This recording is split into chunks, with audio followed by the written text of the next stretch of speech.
Okay, so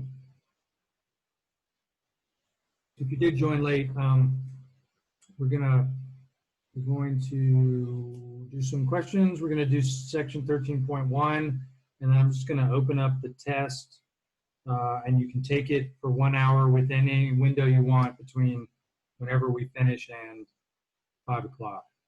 So maybe it's kind of a bargain between, we're trying to, I don't know, my brain's not working this morning. It was a compromise, there's the word, between morning and afternoon, so you can sort of pick which one you want. So with that in mind, let's see if you guys have any questions that came up as you were studying or doing past homeworks. Sir, I had a question. Mm-hmm. So for when we're trying to find the curvature, and then there's the special case, I was confused with one of the examples because do we use the special case only when they just give us, so it was like, I believe it was cosine squared t, and then the y was sine t, or cosine t sine t.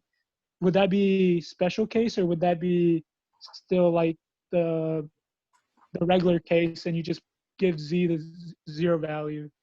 I would say, so if you only have X and Y components, then you can use any of those three formulas you want. Really, when you, I mean, the special case is almost the opposite direction. It's like if you have, I'm trying to get to it. Yeah. If you have X, Y, and Z, then you can only use the third form of well, let's say this.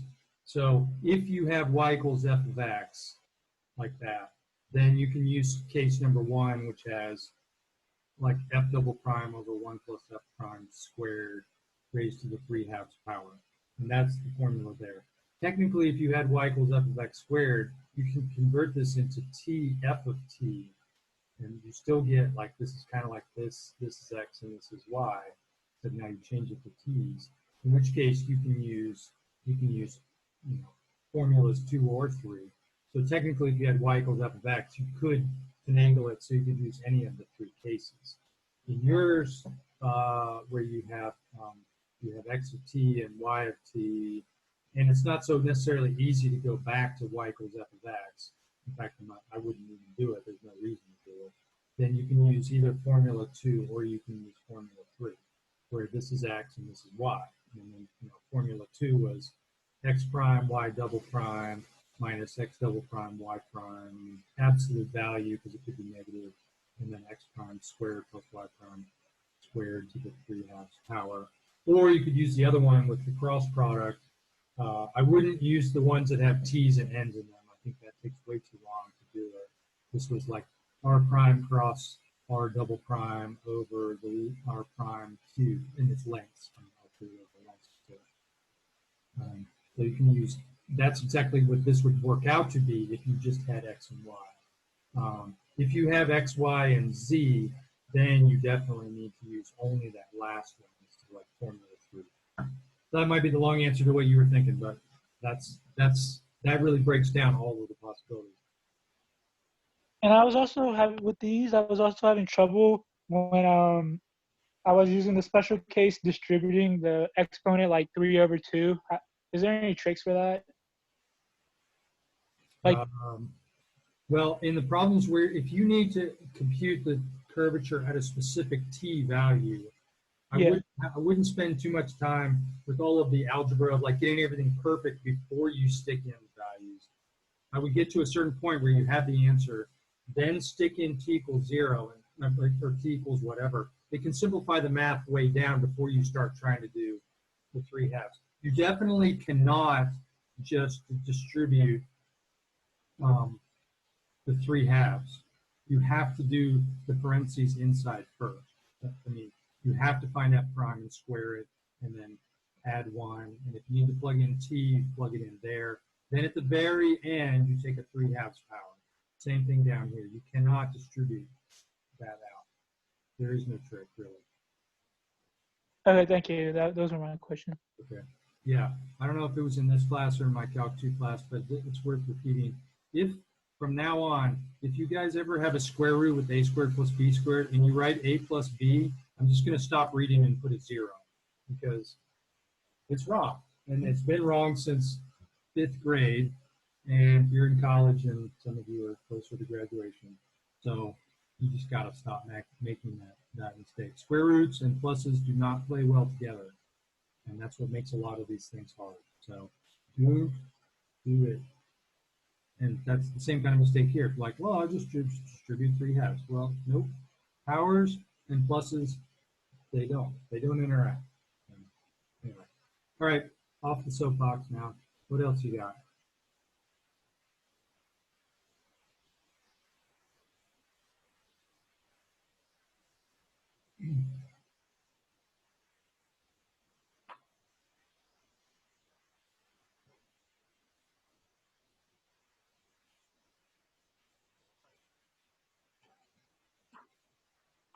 Silence is deafening.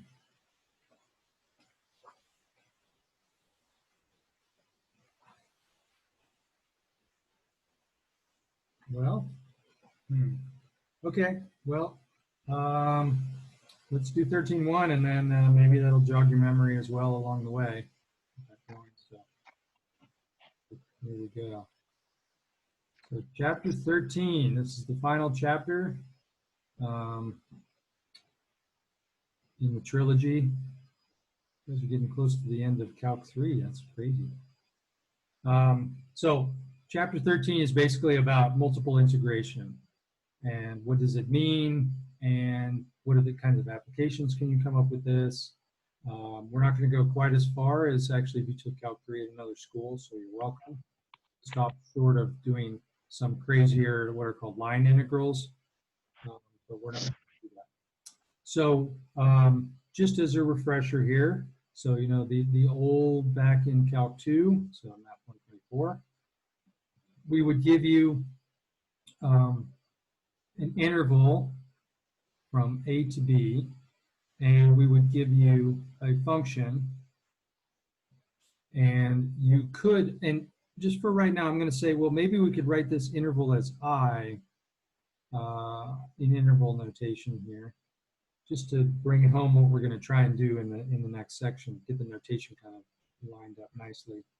Then you would draw the curve, and sometimes the curve is above the axis, sometimes it's below the axis, and in this particular case, it's above. You'd find a region underneath it, and then you can represent the area. If the graph dips below the axis, it could be negative area, or the whole thing is called signed area. And we did some Riemann stuff and da-da-da-da. We ended up getting this, the integral from A to B. We would write f of x, and then we would write dx. And if you sort of always wondered why you write dx, well, one, it comes from the Riemann process, where you, instead of using d's, you use delta x's. This is going to be really crucial now. Don't drop this part because there's going to be more than one of these when you start doing repeated integrals, one over the other. So we wrote this. It had lots of different meanings. It could, depending on what the function is. It could be areas. It could be lengths. It could be volumes if the function was set up properly.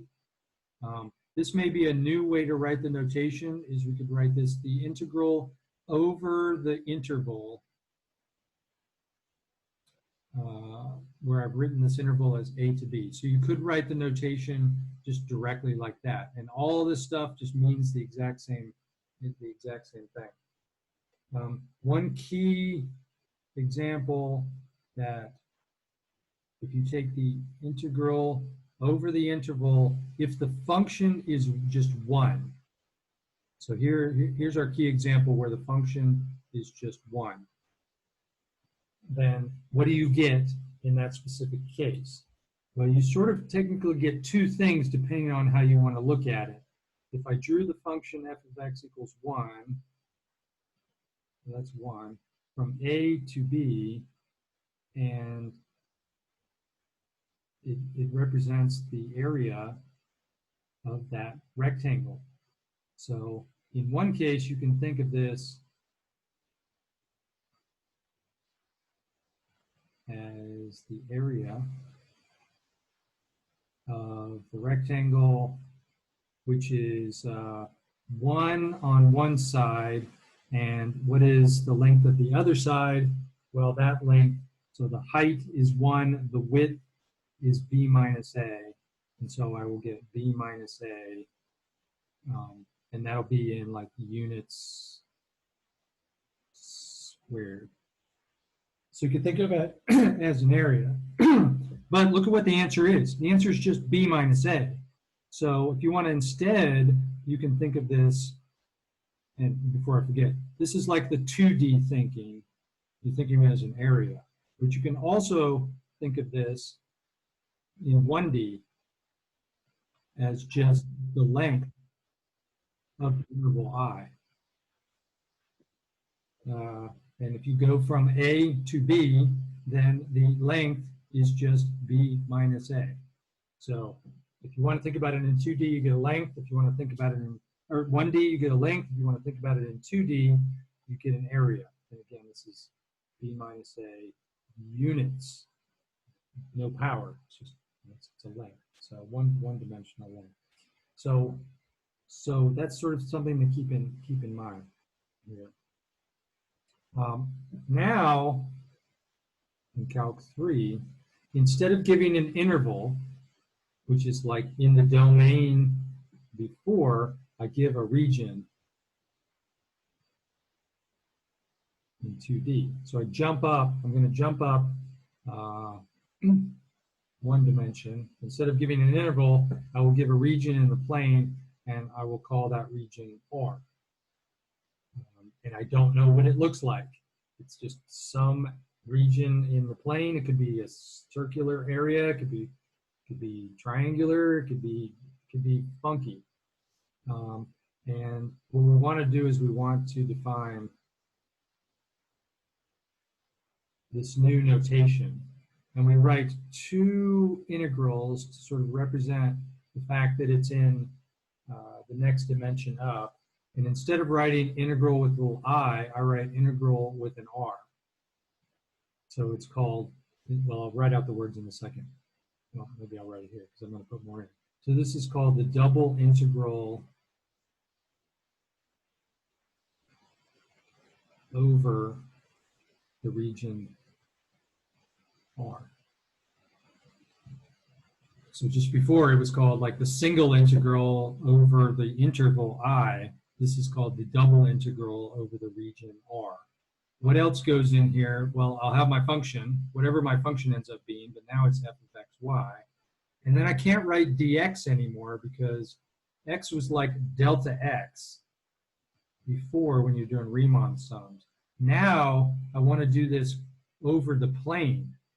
And instead of doing like delta x, I'll have delta x and I'll have sort of delta y. So we would write this symbol to say dA, where dA here is my little like area element that I'm adding up if I was going to do a Riemann sum. And we'll come back to this into the next section, but this is the symbol that you write here to represent the double integral over the region. It doesn't help you calculate it yet, but it just is going to have some meaning depending on what R is and what the function is. So just like before, it's the same thing. If the function changed, you got different meaning. We've already seen that. If the function was 1, you get length or area. If the function was something else, you would get an area. If the function went below the axis, you get a negative area. If the function was a square root of something, you might get a length. If it was like pi r squared minus pi little r squared, that brings back good memories of the disk and washer method, it could have meant a volume. So these things, it's not like, well, what does it represent? And the answer is it represents a lot of things. It just depends on special cases.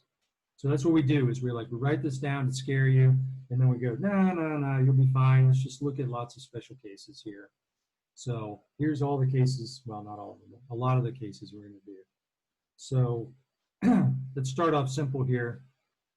So simple first case is, let's not worry about the function necessarily. Let's just worry about the R, region R. Let's let R be a rectangle. That's sort of, if you had an interval before, and now you have sort of like another interval for y, x and y, that kind of like bounds a rectangle for r. And so we can draw a rectangle down here. So get this to look decent. Suppose this is my region R. So, and whenever you have a rectangle, well, that means it's going to be between some values for x and some values for y. So what are those values? Well, once again, okay, good. We have, oh crap, we have a number on the slide. Let's try to minimize the number of numbers we have. This doesn't count. It's just, we could write the word per. So we're going to use symbols here. If this is A and this is B and this is C and this is D, then what does this thing become? How do you write it out?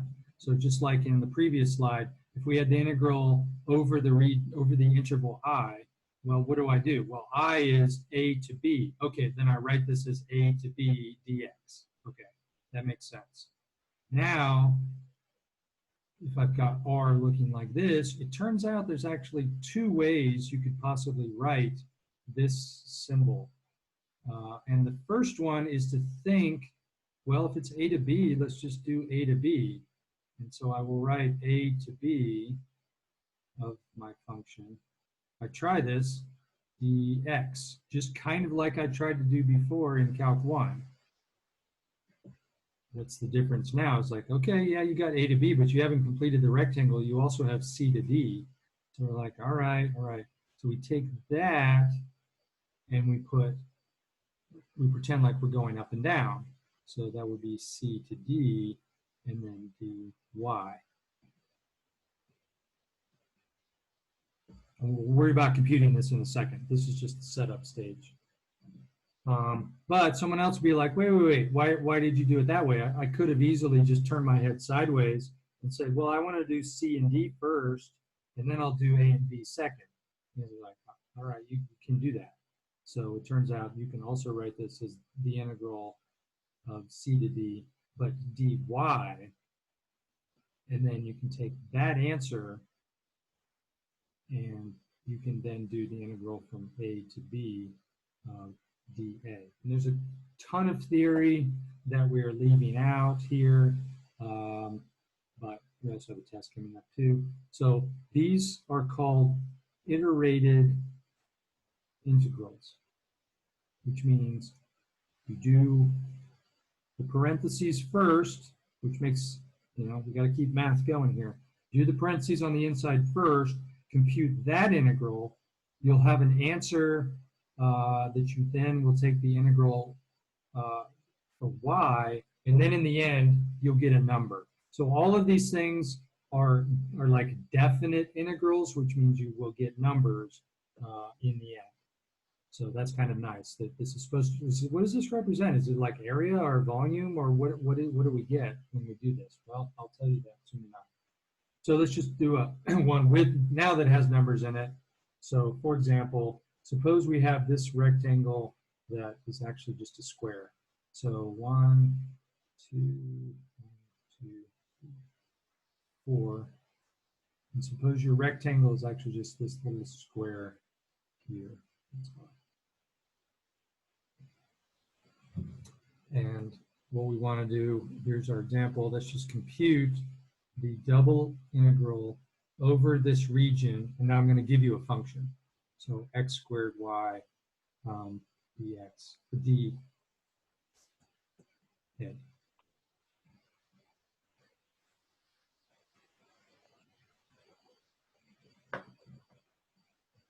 Okay, so like I just said on the last slide, if you have a rectangle, then you can compute this either this is equal to the integral from 1 to 2 of x squared y dx, followed by the integral from 3 to 4 dy, or the reverse, and we can work both of these things out. And just make sure we get the same answer, because they're supposed to represent whatever this thing represents, which I'm not telling you what it is yet. We're just doing computation.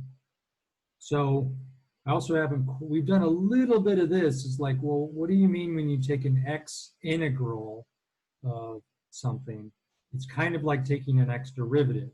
In fact, it is. It's like an antiderivative. It is the antiderivative. So you think y for this interior part here, you just compute it out thinking that y is a constant. So the parenthesis part ends up being, well, you do an x integral. So what does that look like? It's x cubed over 3 times y. So think of x as constant, or y as constant when you're computing an x antiderivative or an x partial derivative. And when I plug in the bounds, for emphasis, it's not a bad idea to go, well, this means x equals 1 up to x equals 2. So you know, like, wait, these are the bounds. Which bounds? Are they x or y? And so if you put these things, these little x equals in, it can help.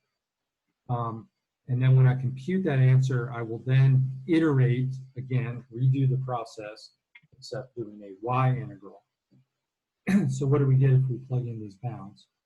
3, 4, plug in x equals 2, we will get 8/3 y. Plug in x equals 1, we'll get 1/3 y, which you then subtract. Just like a normal integral when you evaluate it at the bounds. So we get the integral from 3 to 4 of now 7/3 y dy. So now we've done one of the iterated parts. We get down to a regular integral. Now we're back in Calc 2. And so you can take the antiderivative of that just to complete it off. We get, let's see, this will be y squared over 2, but I already have a 3. So 7/6. And then you evaluate that from 3 to 4, and you get 7/6 times 9 times 16, sorry. And then you get 7/6 times 9, so that'll be 49/6. All right, so you get a number. What it exactly means is sort of nebulous at this point. But that's the computational process. Similarly, you can do the integration the other direction, where it's 3 to 4 x squared y dy, and then 1 to 2 dx. I will point out and keep repeating as we go along, the rectangle or square is the only time you can just switch the bounds like this. In the future, it will be much more complicated, but because these things have to describe your region properly. You can think of a rectangle as going 1 to 2 and then 3 to 4, and you get the entire rectangle. Or you go 3 to 4 and 1 to 2, and that specifies the rectangle. And when you start getting into other shapes, it's not going to be quite so simple. So we'll do some examples of that, of course. Okay, so just to make sure we're cruising along here, we do the inside integral. Now we think of x as the constant, because I'm doing a y antiderivative. So y partial derivative, y antiderivative, we think of x as a constant. So we get x squared, y squared over 2. Now I evaluate that. I should probably write y is going from 3 to 4. Just to remind you that those are y bounds. So when I substitute them in, I'll have x squared over 2. Well, yeah, x squared over 2, but it'll be multiplied by what? When I plug in 4, I get 16 over 2. When I plug in 3, I get 9 over 2. And when I subtract, I'll get 7 over 2.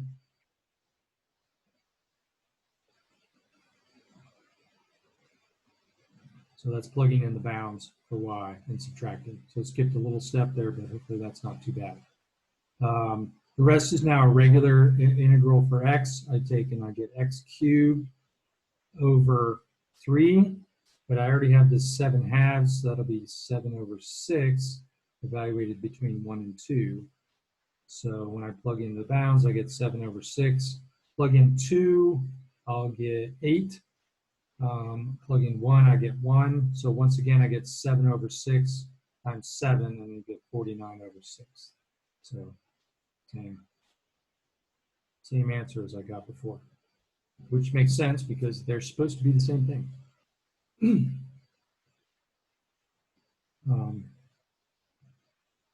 So that is nice. If you followed all that, these iterated integral processes is exactly what we're going to do the rest of this chapter. Just like before, we have a key example here, and now, so that's pretty nice. Let's see. So before it was, if you write the integral of, and there's two ways to interpret it, but here's the one way we're going to interpret it here. This is the length of the interval. So that's from before. And now the double integral over a region, if I had a 1 here, dA, so there's my substitute a 1 in, it looks just exactly like this, except now I'm up a dimension. Instead of getting the length of I, this gives me the area of the region R. So no matter what the region is, if I do a double integral and the inside, or the integrand, is 1, the answer is just straight off the area. So that can be nice. In our previous example, again, we had the rectangle 1, 2, 3, 4. There's my region. So if I wrote the double integral over the region of 1 dA, the answer would just be 1, because that's the area of the region. It's just a square, a 1 by 1 square. So without doing all those integrals or anything, you just know the answer is just straight up 1. So that can be nice. Any questions so far? Or? There's a little bit of more theory in there that we're definitely skipping over, but the fact that you can do this iterated integral is pretty nice. Okay, so how can it get trickier? Well, let's see. So for example, find the area of the region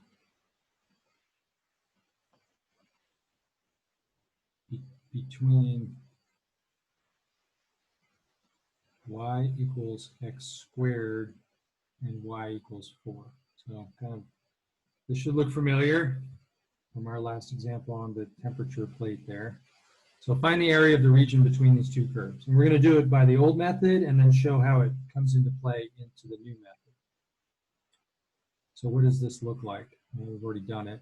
It's the parabola and y equals 4. So 4 minus 2, 2, and so we're talking about that region there. Okay, so if you did this before, in fact, I just did it a couple days ago in my other Calc 2 class here. So the old way we did this in Math 124 was you would do the integral of the top curve minus the bottom curve, and then you integrate from the left to the right. Well, depending on whether you're looking, you can actually do this looking left, right, or you can look up, down, and you get two different integrals, whether you want to do a y or an x. In this case, I think x is probably the easier one, but so you take the integral from -2 to 2 of the top curve, which is just y equals 4, minus the bottom curve, which is x squared dx. So this was back in Calc 2. And then you integrate both pieces, and you work out, just plug in the bounds, it's pretty easy, and you get 32 over 3 is the area there. So that's the old approach. Now, the new approach is, well, what did I just tell you? To figure out area, the answer will be the double integral over the region of 1 dA.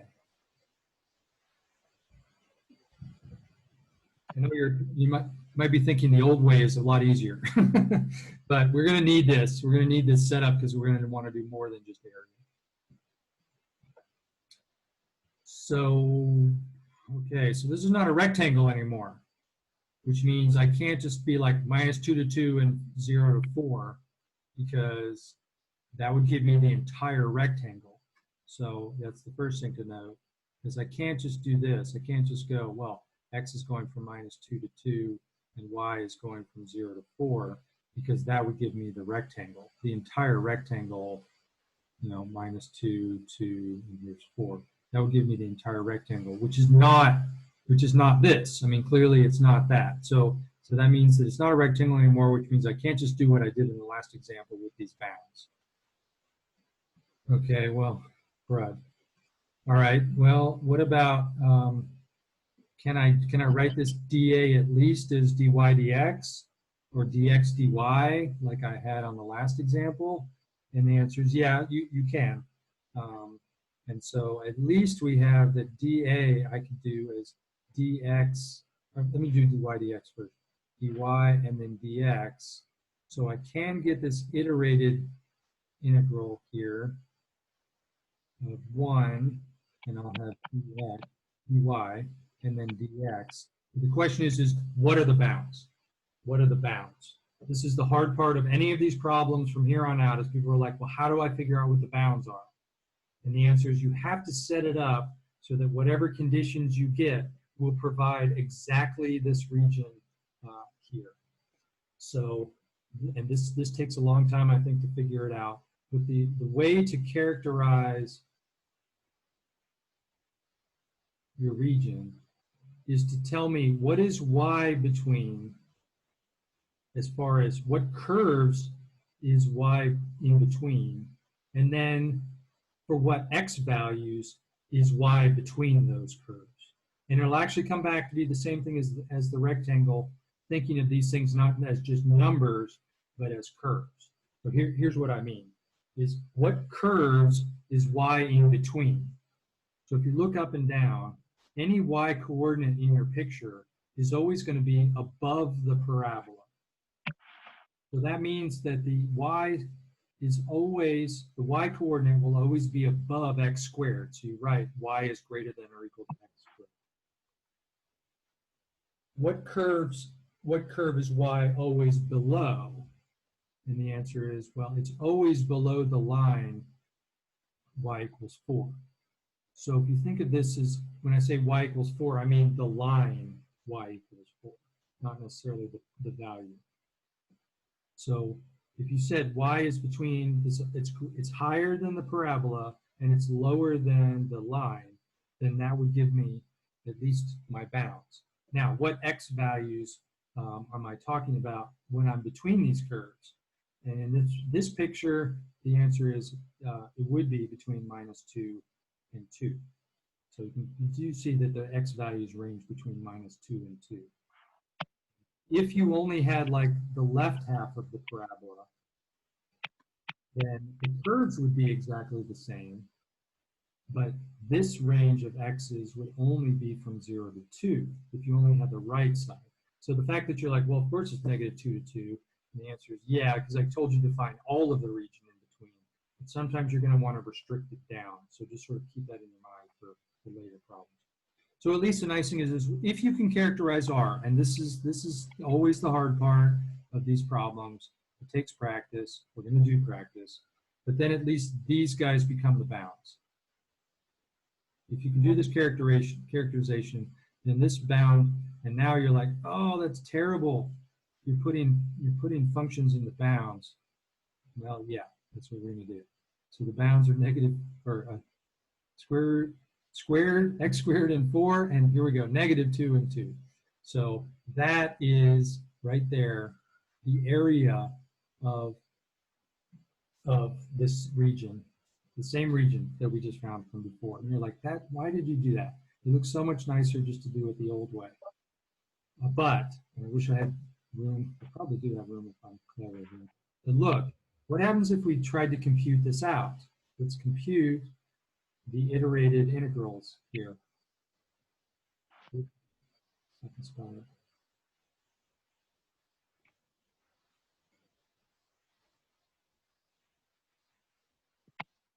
So I want to compute the inside integral first, because it's in parentheses. How do I do the antiderivative of 1? And the answer is, well, it's going to be y. Because it's a y antiderivative, because it says dy. Then I plug in my bounds now. Y is going from square root, or square x squared to 4 dx. Let's put that in parentheses there. So plug in the bounds. So sub in the bounds. I'll get -2 to 2. Plug in the top bound, I get 4. Plug in the bottom bound, I get x squared, and then I subtract. And you're like, oh, okay, look, that's exactly the same as what we got from Calc 2. So this is really the key step. It's the difference between Calc 2 and Calc 3, is this setup to get it sort of back into the case where you have 2 integrals instead of 1. It does end up being top minus bottom, because it's kind of like top and bottom curves that bound it when you're characterizing the function. So that ends up being ... Same thing, it ends up being 32/3, because that is the area. But this setup here, characterizing R using curves and values, is the key part. If you go back to the rectangle, it is the actual case, the rectangle, if you think of these guys here as lines or curves, and the -2 and 2 as values, it looks exactly the same. Y is bigger than the line 0 and less than the line 4. So just like down here, y is bigger than the parabola and less than the line. In a rectangle, y is bigger than one line and less than another line. Even though they all look like numbers, it's all about interpretation.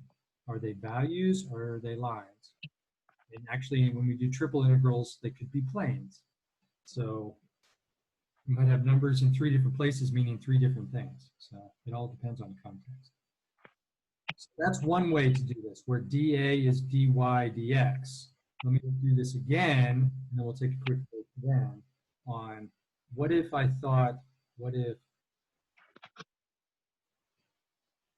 dA was instead written as dx and then dy. It's either dA is dx dy or it's dy dx, but this will tell you how to characterize your region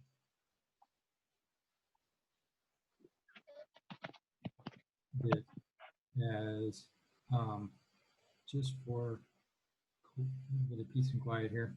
What if dA is dx dy? I now have to characterize R not as y between curves and x between numbers. I have to think of as x's between 2 curves, which you're not really used to doing. It's like y is a function of x. We don't really like thinking this way. We like thinking up and down, but you can do this, and in fact, you're going to need to do it. So think of x is between curves and y is between values. So what do I mean now? Well, go back to my picture and try again.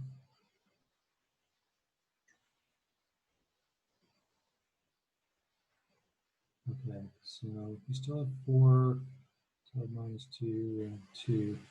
So now this curve at the bottom is y equals x squared. So that is the parabola. And that's thinking like if I knew x, I could get y. Now how about the other way around? If I knew y, how do I get x? And the answer is, well, which side are you on? Like if I said, okay, y is 3, then what is x? Well, it could be over here, or it could be over here. You know, there's 2 answers for that, either plus the square root of 3 or minus the square root of 3. So if you think about it, kind of like we have this made up as 2 curves. The right curve here, the right side, if you wrote it as a function x equals, is the square root of y. That's how you get all of those values. You can either do y equals x squared or you can do x equals square root y. The other side here is the left-hand side of the parabola. It's still the parabola, so you still have y equals x squared, but if you solve for x, the answer is not square root y, it's the negative square root of y.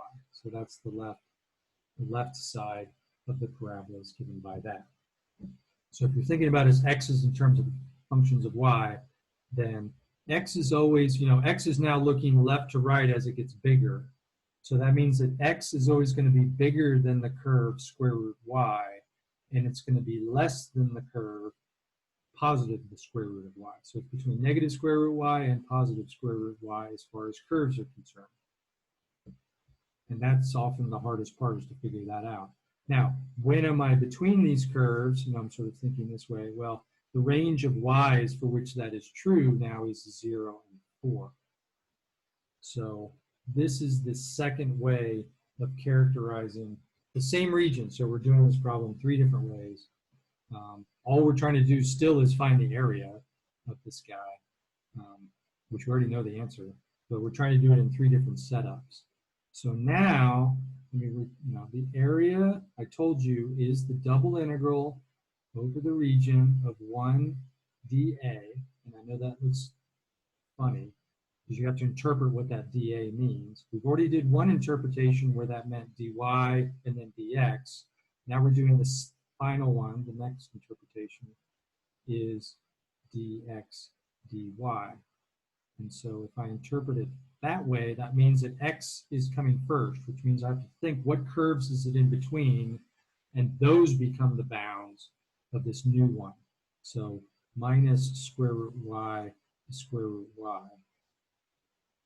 And the y values are between 0 and 4. So it's the curves on the inside bounds and the values on the outside bounds.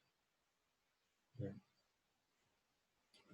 So that's supposed to represent the area. And we already knew the area was 32/3, but for completion's sake, we might as well, because that'll be a decent time to take a break here, is the integral from 0 to 4. And then I do an x integral. So the integral of the 1, as far as x is concerned, is x. I have the bounds where I plug in x equals negative square root y and positive square root y. So I'm going to plug those in for x. And then when I'm done, I'm going to take that answer and do an x integral. So I get 0 to 4. When I plug in the square root of y, I'll get square root of y.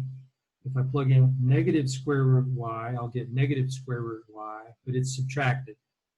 Well, the square root of y minus the minus square root y, so that'll become plus. So I'll get square root y plus square root y, or in other words, that's just twice square root y. So skipping a little bit of algebra, but that's Calc 2, so hopefully not too bad.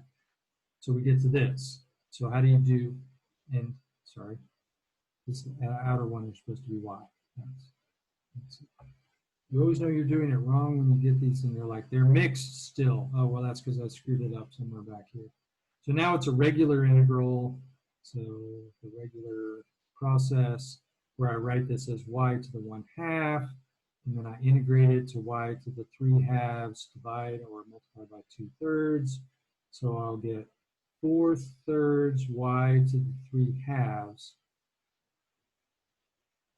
And now I'm evaluating it from 0 to 2. And you could put from y equals 0 to y equals 2, but I mean, obviously you don't need to because there's only one place to put them. And then put 2 in, or sorry, not 0 to 2 anymore, 0 to 4. Careful.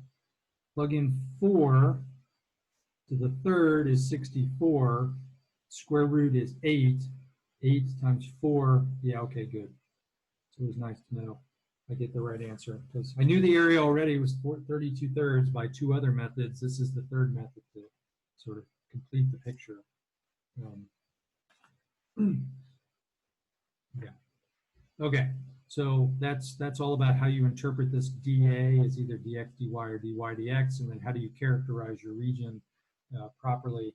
What we're going to do is take a quick break, do I think like 3 more of those kinds of problems, and then maybe 4, and then see if you have questions on for the test. So anyway, see you, let's say 9 o'clock. So see you at 9.